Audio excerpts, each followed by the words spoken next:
మార్కెట్లకు వెళ్తున్నారు.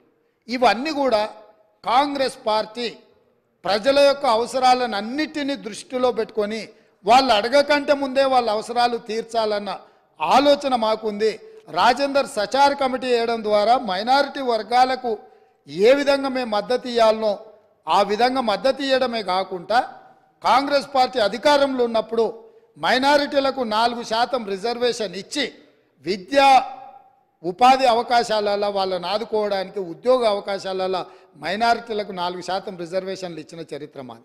ఇక ఈరోజు మేనిఫెస్టో ఎన్నికలు హామీలు ఉన్న ఒకవేళ చర్చ చేయాలనుకుంటే తమరి అనుమతితోటి మళ్ళొకసారి ప్రత్యేకంగా చర్చ పెడదాం. మళ్ళీ వచ్చే సమావేశాలలో కానీ మీరు ఏదైనా ప్రత్యేకంగా సమావేశాలు ఇచ్చినా 2014 2018 ఎన్నికలలో మీ ఎన్నికల మేనిఫెస్టోలో ఏమేం పెట్టిండ్రు, ఏమేమి అమలు చేసిరు, 2023 ఎన్నికలలో మా మేనిఫెస్టోలో ఏం పెట్టినాం, ఈ 70 రోజుల్లో మేము ఏం అమలు చేసినాం, భవిష్యత్తులో ఏం అమలు చేయబోతున్నామో మేనిఫెస్టోల మీదనే ఓ ప్రత్యేకమైన చర్చ పెడతాం. మాకు ఎలాంటి అభ్యంతరం లేదు. ఒకవేళ మీరు ముందుకు వస్తే మీ సభాపక్ష నాయకుడిని మీ అంటే మీ నాయకుడిని అడిగి వారి అనుమతి తీసుకొని రండి. ఎందుకంటే మళ్ళీ మేము ఇక్కడ పెట్టినాక వారు వద్దన్నారు అనుకో, మీరు అందరూ మళ్ళీ సభలో లేకుండా బయటకు వెళ్తారు. కాబట్టి ఇప్పటికైనా పెద్దలు శ్రీహరి గారిని మీకు ఎలాంటి అనుమానం అక్కర్లేదు, మీ అనుభవాన్ని ఉపయోగించి ఈ ప్రభుత్వానికి మీరు ఏమైనా సూచన చేస్తా అంటే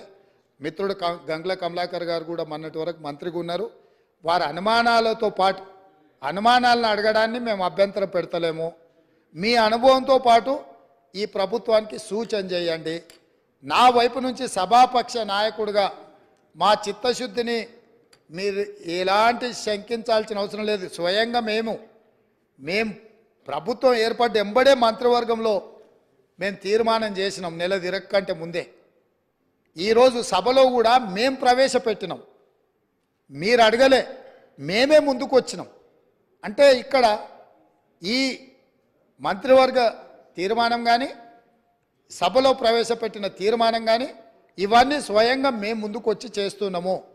భవిష్యత్తులో కూడా ఈ మొత్తం సమాచార సేకరణ తర్వాత అది లోకల్ బాడీ రిజర్వేషన్ కావచ్చు, చట్టసభలలో మన జరిగిన ఉమెన్ రిజర్వేషన్లో కూడా ఉపకులాల యొక్క రిజర్వేషన్లు ఏ విధంగా ఉండాలనో కూడా మా పార్టీ పార్లమెంట్లో కూడా ఆ విషయంలో మాట్లాడిన సంగతి మీకు తెలుసు. ఈరోజు ఇక్కడ మేం చెప్తున్నది విస్పష్టంగా ఈ తీర్మానము ప్రధానంగా బలహీన వర్గాలను బలోపేతం చేయడమే మా ఉద్దేశము. పాలితులుగా ఉన్న ఈ బలహీన వర్గాలను పాలకులుగా తయారు చేయడమే మా ముఖ్య ఉద్దేశము. వాళ్ళు ఎంతున్నారో వాళ్ళకంత నిధులు కేటాయించి వాళ్ళ ఆర్థిక ప్రయోజనాలను వాళ్ళని ఆర్థికంగా కూడా నిలబెట్టాలనేదే మా ప్రభుత్వం యొక్క ఉద్దేశము. కాబట్టి ఇంత మంచి తీర్మానం తీసుకొచ్చినప్పుడైనా మీరు ముందుకొచ్చి ఈ